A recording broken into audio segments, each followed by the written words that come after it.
Potato Podcast Gregete Tambo, di mana hobimu, di situ hatimu. Hai, terima kasih sudah mengklik video podcast ini. Enjoy the video, don't forget to like, comment, share, subscribe, and press the bell. Ini adalah program unggulan dari Komisi Kepemudaan Keuskupan Agung Semarang, podcast Gregete Tambo namanya ya, Potato, di mana hobimu di situ hatimu. Nah, sebelum kita memulai podcast kali ini, saya mau mengucapkan selamat ulang tahun untuk Keuskupan Agung Semarang yang ke-80. Semoga selalu menjadi bentara kasih untuk semua umat ya. Amin, amin, amin, amin. Semoga nanti juga ada perayaan-perayaan ya. Terus kena ke saya juga. Oke, nah kali ini kita mau ngomongin tentang teknologi dulu deh. Sebenarnya manusia itu kan kita tuh secara sadar atau tidak ya, dan juga mau tidak mau kita akan selalu hidup beriringan dengan teknologi. Kita juga seperti yang kamu tahu ya Tambo Mania, pasti udah pernah lihat lah ya yang namanya negara-negara yang udah mulai memanfaatkan teknologi untuk bisa hidup berdampingan dengan manusia. Kayak contoh ya, di Jepang ada robot yang memberikan pelayannya itu di Jepang ada restoran yang pelayannya dari robot. Nah, ini kita kan juga bakalan ngobrolin tentang robot-robotan. Biar enggak terlalu sok tahu, nanti robot antusias di luar sana mendemo saya karena saya sok tahu, mending kita ngobrol langsung aja nih. Ada barengan sama Mas Prasetyo Adi Nugroho, silakan dada Mas ya, karena juga nggak bisa ngapa-ngapain lagi ya. Okay, niatnya mau suruh tari-tarian daerah tapi kayaknya kok repot ya makanya. Oke, sebelum kita ngobrol ke sana kemari, mungkin bisa diperkenalkan dulu nih Mas.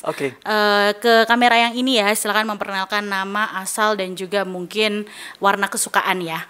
Aduh, itu mulu. Oke Mbak, nama saya Prasetyo Adi Nugroho, biasa dipanggil Pras. Tadi profesi saya sebagai seorang guru. Hobi seperti yang tadi dijelaskan, saya suka di bidang teknik sebenarnya, tidak hanya robotika, tapi untuk saat ini fokusnya di robotik. Untuk warna kesukaan, saya tertarik untuk menjawab ini. Saya suka warna hitam dan putih. Kenapa tuh Mas? Balance ya itu, hitam dan putih itu. Yin dan yang ya, yes, betul, ya, hitam putih. Baiklah, terima kasih Mas Pras ya panggilannya ya. Pras. Mas Pras, oke. Mas, ini agak sedikit sensitif ya pertanyaan pertama. Hobi robot itu kan mehong ya biasanya ya. Ini adalah hobi yang saya pribadi menganggap itu adalah hobi yang mahal. Itu sebenarnya mungkin mau mengklarifikasi atau membenarkan, karena kalau membenarkan Anda terlihat sangat sombong mungkin ya. Iya, betul. Silakan tuh Mas. Oh iya, memang kalau kita bicara tentang part yang digunakan dalam robotika itu memang kebanyakan mahal. Ya, itu saya setuju. Hanya saja kalau dari segi ilmunya, saya rasa bisa dibuat tidak mahal kok, tergantung kita tuh punya semangat untuk share atau tidak gitu. Jadi yang saya pegang saat ini adalah PR-nya itu bagaimana bisa menyajikan sebuah pembelajaran teknologi itu ya untuk semua khalayak.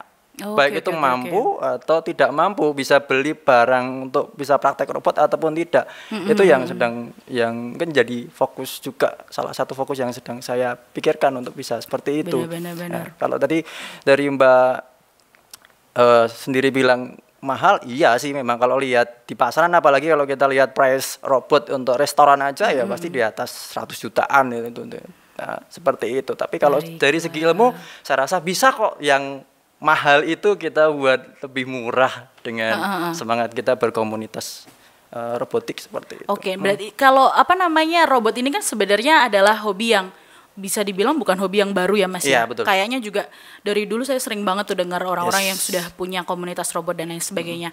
Kalau ininya dulu deh, jenis-jenis dari robot. Apakah robot itu ada jenis-jenisnya? Kan saya waktu itu ngertinya humanoid ya kalau nggak salah. Humanoid, nah, wah hebat juga saya ya. Coba bisa dijelaskan Mas. Kalau robot sendiri ada banyak sekali jenisnya, tergantung biasanya fungsi sih Mbak yang membedakan ya, sama bentuk. Tadi dari Mbak bilang bahwa humanoid seperti namanya kan human ya, menyerupai manusia lah ya, sistem geraknya seperti manusia. Ada lagi ya yang biasa di restoran seperti itu atau di hotel ada robot service. Ya, kalau lebih detail lagi nanti ada robot-robot yang penamanya itu sudah teknis banget, misalkan dari robot yang berapa join geraknya sih, ada 6 degree of freedom, ada degree of freedom, macam-macam sebenarnya.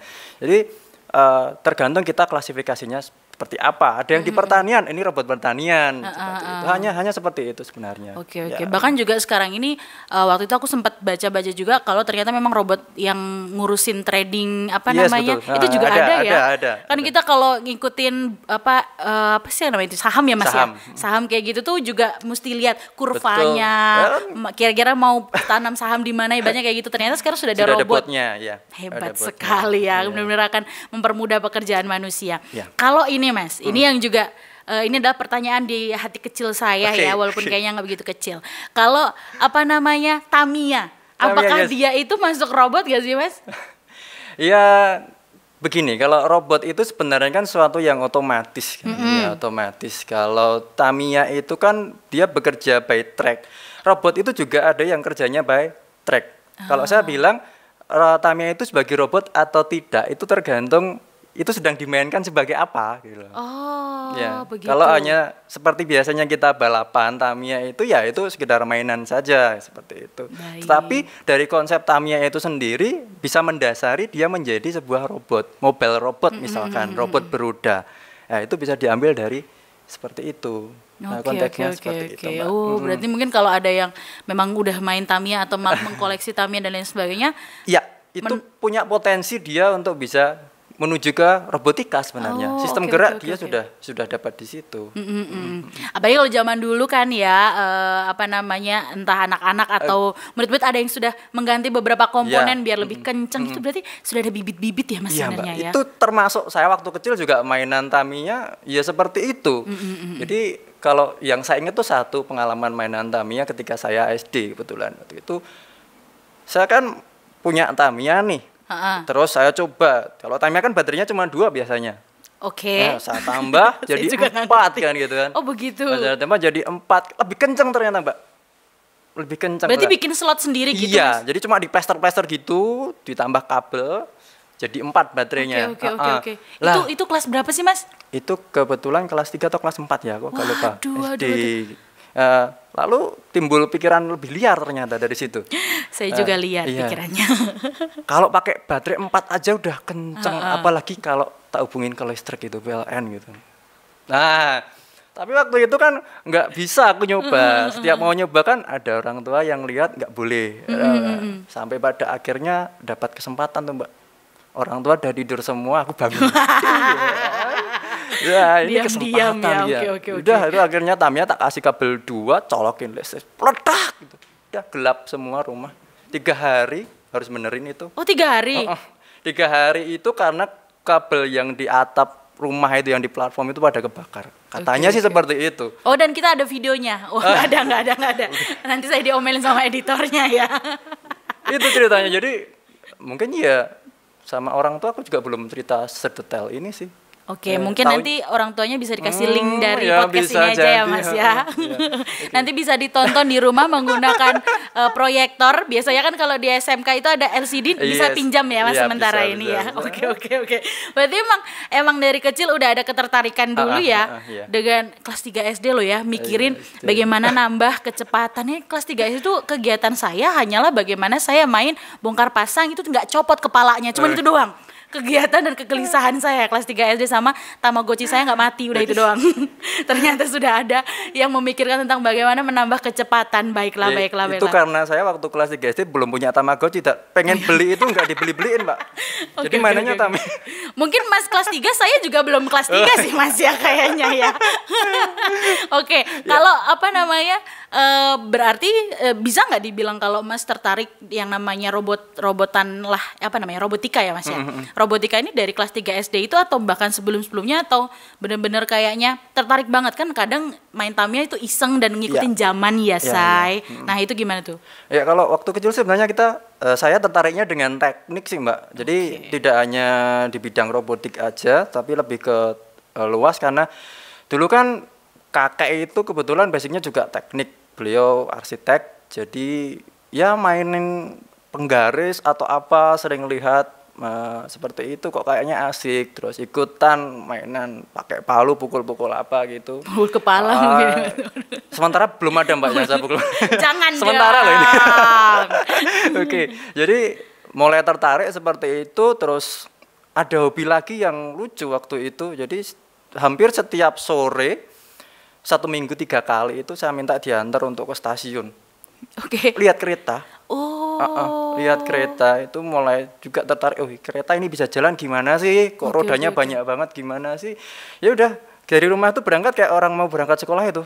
Bawa bekal, bawa minum gitu. Oh iya? Iya, diantar kereta, lihat kereta cuma duduk diem 2 jam. Kebetulan rumah sama stasiun jaraknya 30 kilo ya Mas iya, ya. 5 kilo sih Mbak itu Mbak.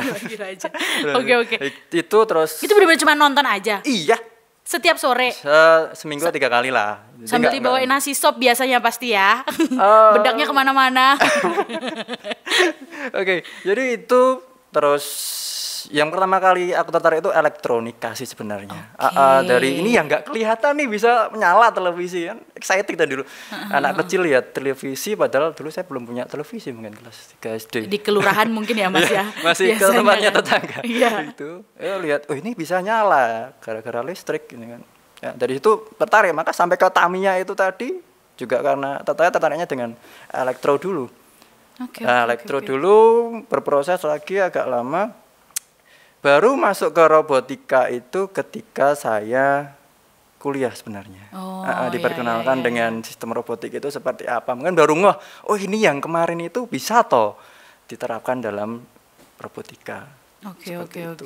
Nah, kalau saya boleh tahu ini saya harus mengulik lebih dalam karena ini adalah sesuatu hal yang tidak lazim ya Mas ya kebetulan. lazim. Itu ngelihat kereta apanya yang dilihat ya Mas ya? Kalau Mbak tanya ke saya juga sempat bingung sekarang ini saya dulu ngapain gitu ya. Kayak seneng aja gitu ngeliat kereta lewat. Iya. Ya mungkin kalau aku melihat sekarang seperti ponakan saya juga mirip-mirip sih. Kalau Oke. ponakan saya itu senangnya dengan traffic light. Oh ya? Iya. Dia itu ya udah diantar ke samping traffic light, pegang aja senang banget gitu. Ini emang keluarga transportasi gitu ya ceritanya ya? Bagaimana sih? Gak tahu lah gitu. Kan Terus biasa, kita- tapi memang iya sih. Kadang iya. ada beberapa anak-anak yang dulu tuh seneng banget kalau diajak naik bus. Iya, betul, Ya kan, betul. muter-muter ya cuman berangkat, pulang lagi terus udah Iya, cukup iya, gitu iya. kan. Sampai sekarang mungkin masih banyak yang bis-bis mania gitu kan. Nah, tapi kalau cuma nonton kereta ini juga saya baru denger sih sebenarnya. Iya karena itu tadi ini barang yang gede bisa kenceng begitu. Tadi kan dari Tamiya kan, Mbak. Oke, Wih, oke, kenceng. oke. Ini kereta katanya kereta itu kan kenceng tuh. Kalau kita bikin joke sama teman-teman itu kan ya itu balapan sama kereta itu yang kenceng. Ya udah pengen lihat kereta, aku anterin dong lihat kereta seperti apa. Sekali lihat, oh kok kayaknya bagus, besok lagi diantar. Ada kereta yang beda lagi Mbak, warnanya kan macam-macam gitu. Oke. Wah, lihat-lihat apa itu rodanya banyak. Ini mesinnya seperti apa? Waktu itu sempat juga cari tahu. Ya diantar untuk ke museum juga untuk lihat lebih dekat tentang kereta seperti itu. Oh, oke. Berarti memang ketertarikannya adalah rasa penasaran itu tadi ya. Kenapa kok benda segede itu bisa Bisa kenceng, kenceng iya. gitu ya. Terus kelihatannya kayak nggak ada kabel dan lain sebagainya. Mungkin itu ya, kegelisahan kayak gitu ya. Itu yang menarik sih, Mbak. Iya sih, benar-benar. Ya juga sih ya zaman dulu. Tapi kalau lebih jelasnya sih saya juga bingung juga. Waktu itu saya berpikir seperti apa saya juga lupa. Nggak apa-apa kok Mas, kan kelas 3 SD. Saya kemarin makan apa aja kadang lupa Oh, iya. ya. Ngapain mikirin kelas Oh, 3 iya, Mbak, SD ya. kadang kan. Iya kan? Nah, Oke. kalau apa namanya tadi kan berarti ketertarikan ke robotika secara khusus itu kan berarti awal-awal kuliah. Ya. Maaf banget ya Mas ya. Boleh tanya itu tahun berapa nggak Mas? Oh, baru aja kok Mbak. Saya lulus Oh. baru-baru aja. Oke. Tahun 2008 lah ya aku mulai kuliah. Oke. Oke lah, masih aman Oke lah kan? ya. Masih aman, belum 97 lah ya Mas. enggak. 2008 berarti 2008. mulai kuliah. Dan itu memang kuliahnya ambil program studinya Mekatronika. Mekatronika. Oke. Berarti ini dong Mas. Udah pernah atau memang entah secara kewajiban di kampus atau iseng-iseng bikin robot gitu? Ya, dari situ kan mulai melihat, oh seperti apa sih robot itu, dijelaskan juga, terus kita bisa explore juga di kampus. Dan mulai dari situ kita mulai explore juga, saya mulai explore juga. Oh iya, pengen buat ini itu dari hal yang sederhana. Oke. Seperti itu. Berarti kalau untuk robot yang aneh-aneh itu tadi yang kayak mungkin ada yang bikin ada tuh robot yang bisa goyang-goyang atau apa itu juga pernah bikin juga nggak Mas? Iya, biasanya kalau waktu itu untuk lomba sih Mbak, lomba dance Oh. tapi robot, Robot. ya humanoid tadi, untuk bioloid. Ya. Oke, itu berarti sama teman-teman kampus gitu. Iya, Sama teman-teman. Itu kapan Mas lombanya? Maksudnya nggak usah tanya kapan kali ya, agak sensitif ya saya. Lebih kayak ini aja deh. Berapa kali deh ikut lomba itu? Kebetulan kalau saya sih nggak terlalu banyak ikut lomba Mbak. Jadi kalau dihitung sih, aduh, mungkin ya 10-an kali ya. Agak banyak ya. Sombong ya Anda ya. Sombong sekali. Nggak banyak kok, cuman berapa puluh kali. Sombong sekali. Oke, tapi itu juga lombanya kebanyakan yang humanoid kayak gitu juga. Enggak juga. Jadi ada yang mobile robot, ada yang kalau aku paling senang sih sebenarnya teknologi tepat guna sih. Jadi lebih ke ini robot mau dimanfaatkan buat apa sih? Lebih fokus ke sektor produktif untuk pertanian atau untuk perikanan seperti itu. Oke. Berarti seneng banget dong kalau datang ke pameran robot gitu Mas. Nah, Saya waktu itu lihat ada robot yang bisa main angklung. ya. Kayak gitu ya. Betul. Itu seneng banget ya Mas ya, Iya kebahagiaan waktu tersendiri. itu senang juga waktu saya awal kuliah juga 2008 itu kan kampus juga riset itu otomatis angklung gitu gitu kan. Itu juga sama. Oh, oke. Berarti masih zaman-zaman itu ya. Kayaknya saya tahu deh kampusnya di mana ya. Oke. Sekitaran situ lah pokoknya ya. Oke. Ketawa semua loh ya. Semua ini di sini nggak banyak ya. Tenang aja tamuannya di sini nggak banyak. Oke, baiklah. Kalau berarti kan tadi udah ada kalau lombanya sendiri Mas. Ini kan banyak juga yang memang suka atau bahkan let's say karir tuh berawal dari lomba dan ketertarikannya juga dari lomba itu bahkan untuk lebih memperdalam lagi ilmu-ilmu dan lain sebagainya. Itu berarti kalau lomba prestasinya yang paling oke banget yang kayak keren banget nih aku kayak gitu. Kan ada saat kayak gitu ya narsis saya. Itu kayak gimana tuh? Iya kalau masalah seperti itu sih malah aku merasa dapatkan itu ketika sudah jadi guru, Mbak. Oh gitu. Jadi bukan aku yang lomba, anak-anak yang lomba. Ah iya benar. Kalau waktu dulu aku ikut lomba tuh malah ya biasa aja gitu loh, nggak ada yang bener-bener wah aku hebat banget nih, enggak. Tapi cuman ya udahlah kita menang ya syukur, nggak menang ya yuk besok ikut lagi gitu iya, aja. Benar. Tapi ketika udah jadi guru itu lihat anak itu bisa menang lomba itu udah ya ampun berkali-kali lipat senengnya. Bener. Kayak ini didikan aku kayak gitu ya Mas ya. Iya. Dalam hati gitu. Walaupun sebenarnya bakat mereka sih Mas ya. Betul. Ya, kita cuma ikut nampang aja sih Mbak sebenarnya. Ya, ini foto-foto kita ikut foto gitu aja. Padahal basically kita adalah bakat-bakat para siswa-siswi yang ada yang memang orang-orang Indonesia kayaknya memang keren-keren banget ya kalau sudah bisa catch up dengan teknologi dan lain sebagainya. Betul. Berarti apakah memang ketertarikan di dunia teknologi juga yang pada akhirnya ada semacam turning point yang kayak oke, kayaknya aku bakal jadi guru aja deh untuk memperdalam ilmu ini atau gimana Mas? Itu enggak sih Mbak. Oke. Jadi malah Apa bukan karena itu. Awal pertengahan saya kuliah, saya itu mencoba untuk wirausaha. Ya, saya mencoba wirausaha. Saya cerita flashback ya Mbak ya? Oh silakan agak Mas, jauh sebenarnya. silakan nggak apa-apa. Tadi kan juga dari kelas 3 SD. Oh iya kan? saya lanjutkan. SMP itu kebetulan kan saya tipe orang yang jarang boleh keluar sampai malam. Nggak ada sih Mas anak SMP yang keluar malam-malam. Ya kalau dulu kan ya ada yang main sampai jam 8 Oh, malam, gitu jam kan. 8 ya, oke. Paling kalau sore udah suruh di rumah. SMP seperti itu. Lah SMK keluar kota. Oke. Bebas kan itu?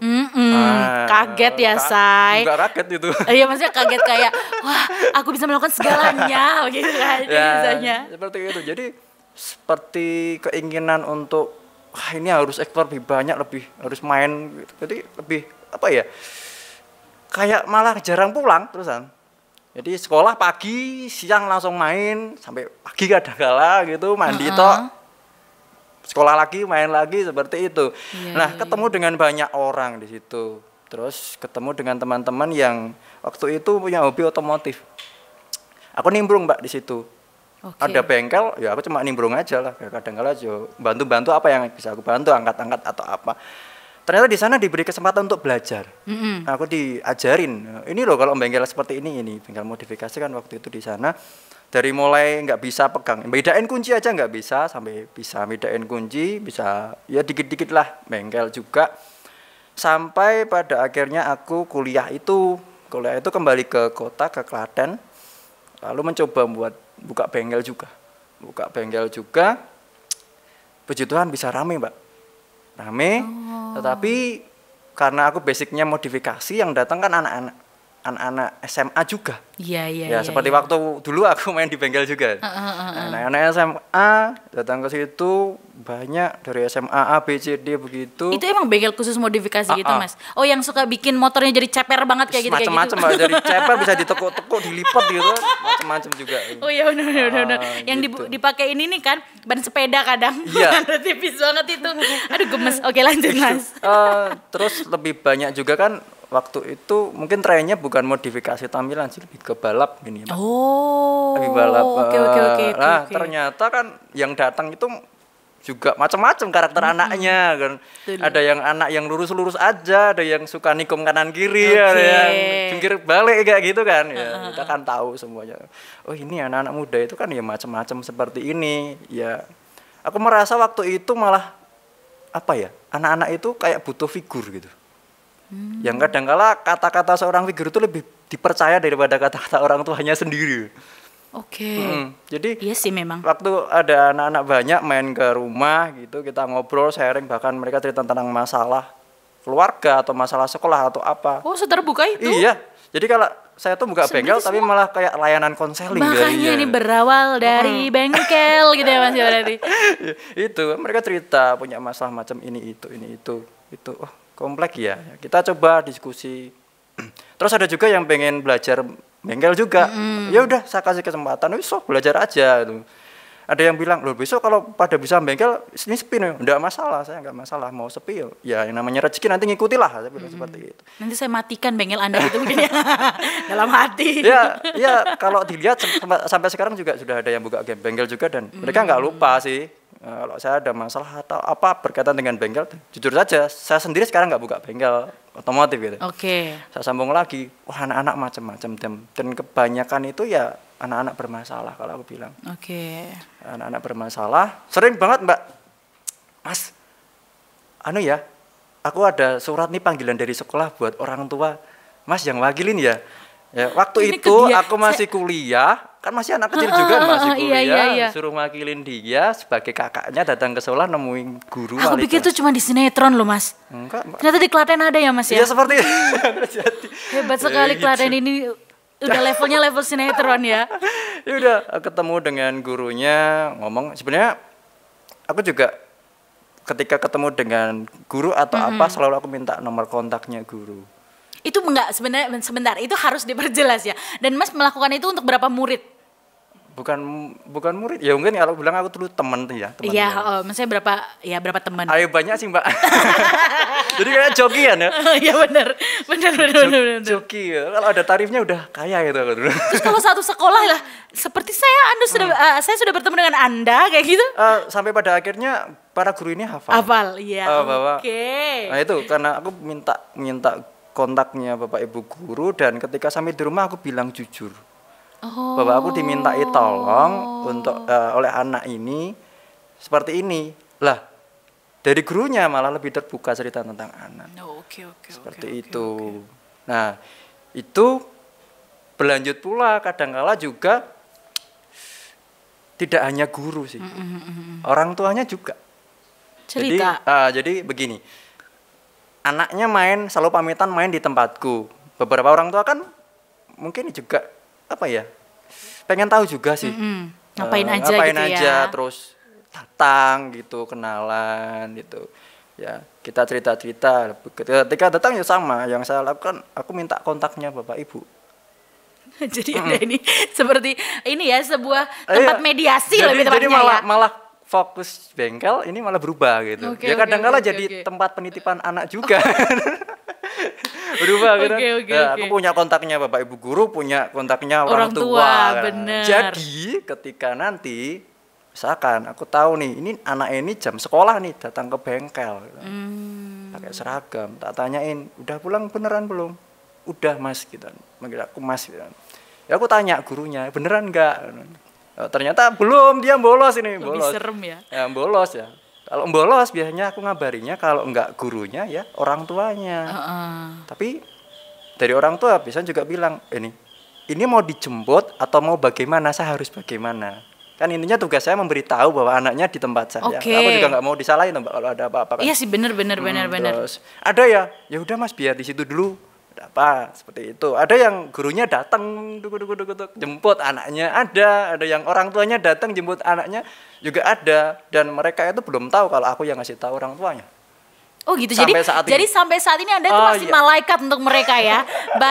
Bahwa sebenarnya Anda itu di balik itu menjadi orang yang sangat jahat ya. Berarti Anda itu sebenarnya silahkan untuk yang merasa pernah ke bengkelnya Mas Pras ya, langsung dihubungin aja. Untung udah gak buka bengkel ya Mas ya. Udah gak buka bengkel, jadi, dan generasi yang dulu itu main ke bengkel mungkin sekarang sudah banyak yang berkeluarga.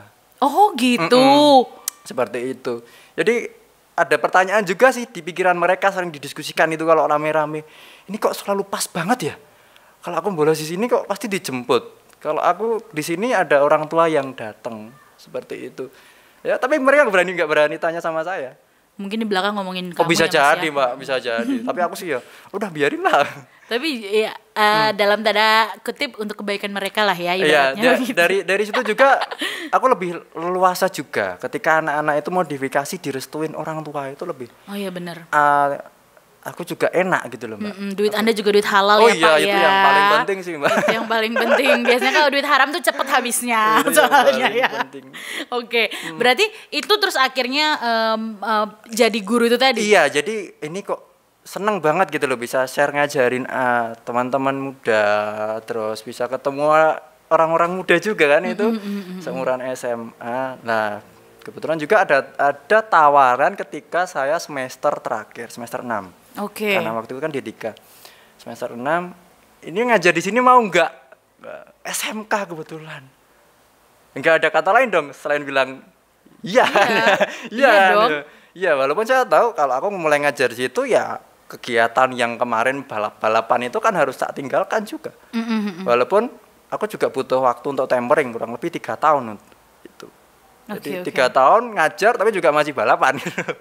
Oke, berarti Anda juga tidak hanya memodifikasi motor-motor orang tapi juga iya hobi juga lah Mbak. Kan tadi dari Tamiya aja suka yang kenceng kan. Oh iya benar. Oke, berarti apakah ada kejadian menarik berdasarkan balap-balapan ini? Iya, mungkin yang terakhir sebelum saya benar-benar off kan. 2 sih. Yang pertama itu kebetulan saya nyoba motor itu terus murid-murid saya lewat dari belakang gitu, permisi Pak gitu kan ya. Bayangkan aku baru gini mau start gitu terus seru. ada anak-anak datang, permisi Pak, oh iya silakan. Ini kayaknya gimana? Terus setelah itu jadi materi mading mereka. Oh, dengan headline apa Mas? Ya aku agak lupa sih Mbak, yang jelas ada foto saya itu. Oh, oke, gitu ya. Terus yang kedua sih ya terakhir banget sih. Ada ke Jurda kebetulan waktu itu paginya, terus malam motor aku tinggal di gudang, jadi ada gudang, taruh depan gudang itu masih ada rame-rame, ya udah diambil sama polisi waktu itu. Oh. Sebenarnya kan kita udah nggak ngapa-ngapain, aku udah bilang dimasukin ya semua, kita beres-beres siap-siap besok gitu. Ya di dekat rumah itu kan juga memang ada jalan sepi yang sering dipakai untuk nyoba itu. Walaupun kita juga nggak pernah nyoba di situ. Karena mungkin ada laporan atau apa yang didatengin itu sih. Oke. Jadi nggak jadi ke Jurda. Karena motornya diambil ya? Motornya diambil. Ini mau diambil sama polisi. Oke. Itu sih ceritanya. Mungkin headline-nya tadi yang untuk mading tadi ini guruku mana gurumu gitu ya. Oke, tapi ada satu hal Mbak. Begini kan anak muda itu kan tadi aku bilang ada yang lurus, ada yang nikung kanan kiri. Betul. Ada yang bandel gitu kan. Waktu itu aku mulai ngajar itu umur 20 tahun. Masih kecil kan Mbak? Saya 20 tahun masih mahasiswa Mas. 20 tahun itu mulai ngajar, dan yang diajar itu kan ya rata-rata 17-18 tahun. Iya benar. Oh iya kan bedanya cuman tiga tahunan ya. Yang terjadi kan biasanya kalau ada guru muda dan terlalu muda itu kan ya posisi kue gitu. Nah disepelekan. Betul. Sepelekan. Kalau muridnya yang lurus saja sih ya oke lah kita aman kan. Tapi kalau yang bandel-bandel itu ya pasti sepelekan. Nah selamatnya saya karena pernah itu tadi di dunia perbengkelan tadi, saya pernah punya hobi balap tadi. Jadi anak-anak itu yang bandel-bandel itu menghormati saya bukan karena saya sebagai guru mungkin ya, Sebagai tapi senior karena balapan ya. saya juga Selamat nah siang, di luar senior. seperti itu. Jadi memang ada beberapa anak-anak yang kenal di luar, ada yang tahu begitu, terus mereka itu menghormati saya. Saya merasa ini bukan karena saya sebagai guru ini, tapi karena ya pernah di dunia seperti itu. Ah, iya iya Seperti iya itu. iya. Itu yang menjadi sebuah pijakan juga. Jadi saya enak ngajar kelas 12 pun waktu itu kelas 3 yang udah gede-gede, yang bandel-bandel yang katanya susah diatur. Aman-aman aja. Karena memang itu tadi ya, ada satu segmen yang sama ibaratnya, ya kan ya sebenarnya. Ada satu segmen yang menurut mereka, keren nih guru kayak gitu ya. Jadi menghargai Anda sebagai senior itu tadi ya, bukan Entah, sebagai entah, guru. Oke. Nah, berarti kalau memang pengalaman-pengalaman itu terus pada akhirnya ngajar jadi guru dan lain sebagainya itu terus menimbulkan rasa semakin oke-nya lagi untuk ikutan yuk anak-anak ikutan lomba untuk robotika dan lain sebagainya gitu. Jadi aku lebih gini, kita ajak anak-anak tadi kan. Sebenarnya PR kita sebagai guru itu bagaimana memposisikan bisa menjadi seorang figur tadi, Mbak. Ya, walaupun tidak bisa menjadi figur untuk semua anak. Iya, Anak betul. punya impiannya sendiri-sendiri. Yes, Yang penting kan benar. mengusahakan. Jadi ketika kita sudah bisa seperti itu, enak nih anak-anak diajak. Kita kompetisi yang positif-positif aja yuk. Kita ikut lomba ini A B C D gitu. Ya kebetulan juga ada banyak anak juga yang seneng gitu. Iya. Yang seneng apalagi kalau misalkan lombanya di luar kota gitu. Iya. Di kota kita sambil jalan-jalan sih. Benar. Kan biasanya juga ketika di kelas, ini kemarin ini teman-teman baru lomba dari kota A gitu kan. Ini loh kita hotelnya enak loh ini. Kita pulang mampir loh Tamasya juga loh sekalian ya. Seperti itu. Banyak yang pengen. Nah dari situ kita coba arahkan ke yang positif-positif aja Mbak. Ya, tetap berkompetisi tapi ya lebih aman aja, lebih safe aman. aja. Benar. Kalau memang salah satu figur yang menjadi panutan itu guru, biasanya juga akan lebih diarahin juga kan, guru juga punya kode etik dan lain sebagainya ya Mas betul, ya, yang memang harus membuat anak itu tetap lurus di jalannya begitu kan, walaupun ada yang belok-belok tadi. Iya. Nah, kalau untuk proyek nih Mas, apakah pernah semacam kayak udah banyak melakukan kegiatan-kegiatan kan, biasanya orang-orang kalau udah ada portfolio dalam tanda kutip itu pasti terus ada deh kepercayaan dari satu dua pihak. Nah, pernah merasakan hal kayak gitu nggak Mas? Puji Tuhan sampai sekarang Mbak. Oh alhamdulillah ya. Iya, jadi memang berkat yang luar biasa sih kalau saya melihat itu. Mengajar juga, dari mengajar itu ternyata juga punya kesempatan untuk bisa lebih keluar gitu. Dimintai tolong untuk nganter lomba ke sana kemana gitu, juga ketemu dengan orang lain, kita bisa sering cerita, ada relasi juga. Terus tadi ada portofolio, kebetulan saya juga sering buat project, entah itu dengan anak-anak atau dengan komunitas juga, dan kita juga sering ikut entah itu pameran atau sekedar ya lomba juga. Sampai sekarang adalah yang nawarin kerjaan. Nah, jadi entah itu project berkaitan dengan robotik, otomasi ataupun pemrograman. Benar-benar berawal dari ketemu di tempat lomba ya Mas iya, ya? biasanya entah itu di tempat lomba atau baru pameran nih kita sama-sama. Ada teman di satu tempat pameran itu yang hobinya hidroponik misalkan. Terus aku bawa tentang konsep teknologi. Bisa enggak sih ini air ini dideteksi kadar zat harinya masih enggak sih gitu. Perlu ditambahkan pupuk enggak sih? Seperti itu kadang kita bisa kolaborasi. Benar. Kayak rantai sih, Mbak. Benar. Sekarang pun juga ada beberapa irigasi dan lain sebagainya yang bisa dikontrol lewat smartphone ya Mas. Betul. Itu juga mungkin dari ketemu itu tadi, terus akhirnya kawin dan akhirnya menghasilkan sesuatu hal yang mantap. Saling support saja sih. Benar. Itulah kenapa butuhnya relasi ya. Klise banget omongan saya, say. Nah, kalau ini Mas, biasanya kan kalau hobi, di mana ada hobi di situ ada komunitas biasanya. Kalau di Klaten. Sih, Pak. Di Klaten sendiri atau mungkin kalau sekarang dulu deh Mas Pras sendiri ikut komunitas di mana? Ada komunitas, jadi sebenarnya bukan komunitas formal sih Mbak. Cuman saya tuh lebih ke anak-anak bukan anak-anak, teman-teman aku nyebutnya rekan-rekan mahasiswa yang punya keinginan untuk eksplorasi di bidang teknologi atau bisa saling share gitu, kita kumpul.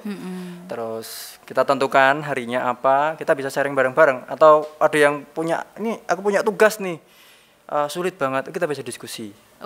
Saling beri saran seperti itu. Kalau namanya sih boleh nyebut nama komunitas? Lah ya boleh lah ya, selama itu tuh bukan merek-merek dagang ya. Iya, kami namai Makerspace sebenarnya. Makerspace. Iya, jadi memang kita kondisikan sebuah komunitas yang memang punya inisiatif untuk membuat mic. Oke. Kita meng-create sesuatu. Oke. Anggotanya macam-macam, ada yang sudah kerja, udah berkeluarga juga ada, yang masih sekolah pun juga banyak sih. Oke, berarti memang apa namanya, memang seneng sih tapi Mas kalau ketemu sama orang yang pikirannya sama gitu ya, punya ketertarikan yang sama. Mbak, ya? Bener, sefrekuensi. Mungkin nanti juga bisa pinjem-pinjeman komponen dan sebagainya. Yang katanya mahal banget itu apa? Baterai litium apa itu Mas? Salah satu solusi untuk mengatasi part komponen robot. Benar. Jadi hobinya mahalnya agak nggak begitu mahal ya. Tetap aja mahal. Tetap mahal. Ada yang komponen yang cuman diproduksi negara mana kayak gitu juga kan yang oke lah, nggak apa-apa kok, semangat aja ya. Oke. Nah kalau ada nggak Mas kayak impian, kan namanya biasanya orang pasti punya impian tentang kalau di bidang Mas kan robot, kayak pengen bikin robot yang kayak gimana nih, yang pengen entah ya diciptakan sendiri atau kolaborasi. Iya, kalau tentang bikin robotnya ya Mbak ya. Kalau tentang bikin robotnya sih sebenarnya pengen bikin robot yang kayak gimana tuh, apa yang bisa bikin apalah gitu. Yang jelas begini, bisa support untuk sektor produktif di area negara kita sih. Salah satunya kalau saya ya pertanian itu. Jadi saya sangat tertarik kalau misalkan ini diajak diskusi tentang penggunaan teknologi di bidang pertanian. Nah, kalau saya sih belum tahu mau buat apanya sih secara detail, hanya saja ranahnya ke situ Mbak. Ranahnya ke situ. Dan satu hal, ketika teknologi sudah semakin maju, terus kita mau bikin HP nggak usah lah. Udah dibikin HP oleh negara-negara tetangga yang lebih canggih kan. Tapi satu, tentang pangan ini kan kapanpun kita butuh kan? Betul. Saya juga belum ada gambaran sampai kapan kita nggak butuh makanan. Makanya lebih ke situ aja, dan negara kita tuh sebenarnya punya kans loh di situ, di pertanian itu. Iya benar. Lebih ke situ aja sih Mbak. Iya semoga aja ya. Cepat tahu ada yang dengerin podcast ini, mengajak Anda bekerja sama, berkolaborasi. Amin. Silahkan investasi itu tadi, ya kan. Tapi apa namanya? Kalau aku pribadi, aku juga boleh ya Mas ya menyampaikan impianku tentang robot walaupun aku tidak mengerti perobotan. Aku sangat I wish orang-orang di luar sana yang memang, dan juga mungkin Mas Pras yang mempunyai keahlian dan juga kemampuan di bidang robot bisa membantu yang kayak semacam robot-robot yang memang bisa dipakai untuk hal-hal yang berbahaya yang tidak mungkin dilakukan oleh orang-orang atau manusia-manusia. Kayak kita harus yang kalau ada apa itu namanya kayak ginian, pesawat. Agak lupa namanya ya saya. Pesawat enggak, kalau pesawat yang jatuh terus namanya banyak korban di bawah laut itu kan kita nggak ada yang bisa nyelam sampai sedalam itu kan Mas. Tapi kalau sama robot kan rover. Nah itu kayak gitu yang semoga bisa membantu juga. Semoga banyak sekali orang-orang yang bisa berkolaborasi satu sama lain ya Mas. Iya betul. Ya tapi masih ada PR yang lain Mbak. Saya kering nyebut PR ini. Oke. Berarti PR harus dikerjakan ya. Kontradiktifnya karena memang banyak masyarakat yang belum terbuka tentang dunia otomasi. Iya betul. Pandangannya masih akan menggeser manusia. Betul, menginvasi ya. Ya saya masih juga bingung juga ketika ditanya seperti itu. Kadang-kala ya aku jawab dengan ekspresi bercanda. Ya sudah, biar aja yang kerja robot itu ya, nanam padi atau apa, kita tinggal santai aja, nanti waktunya panen kan gitu, seperti itu. Jawabnya seperti itu. Tapi kan itu butuh proses. Benar untuk membangun kepercayaan mereka ya. Ya gini aja Mbak lah, pengalaman ya, misalkan ada kerjaan untuk buat otomasi di industri, packing misal. Yang tadinya di packing manusia butuh 25 orang mau diotomasi. Lah nanti kalau otomasinya jadi 25 orangnya kemana coba? Oh iya sih bener. Itu satu hal juga ketika kita mengerjakan itu ada nih. Iya, ganjalan ya, Ganjal. bener, obstacle-nya di Betul. situ ya kalau mau bikin. Belum lagi kalau kita udah mau commissioning itu masang di industrinya, kita baru dorong mesinnya aja yang liatin tuh Udah ya kayak keluarga aku mau makan apa nanti karena mesin itu kayak gitu ya. Mbak, aku belum menemukan ini harus seperti apa. Iya, benar, yang aku pahami ya cuma satu. Perubahan itu kan nggak bisa ditolak kan, Mbak. Asik. Sampai kapanpun ya tetap yang namanya harus berubah ya pasti berubah walaupun terlambat. Betul. Dan sesuatu yang terlambat pasti ada konsekuensinya. Itu aja sih. Nah, cuman ini bagaimana kita mau Ada beberapa kok peran-peran manusia yang tidak bisa digantikan juga oleh robot. Betul, gitu ya. Saya juga mau menikah dengan manusia gitu ya, berpacaran dengan manusia itu tidak akan pernah tergantikan oleh sosok apapun ya. Saya tetap akan komitmen di situ ya. Mungkin kamu juga seperti itu. Baiklah. Oke, semoga juga katanya mau kepengen bikin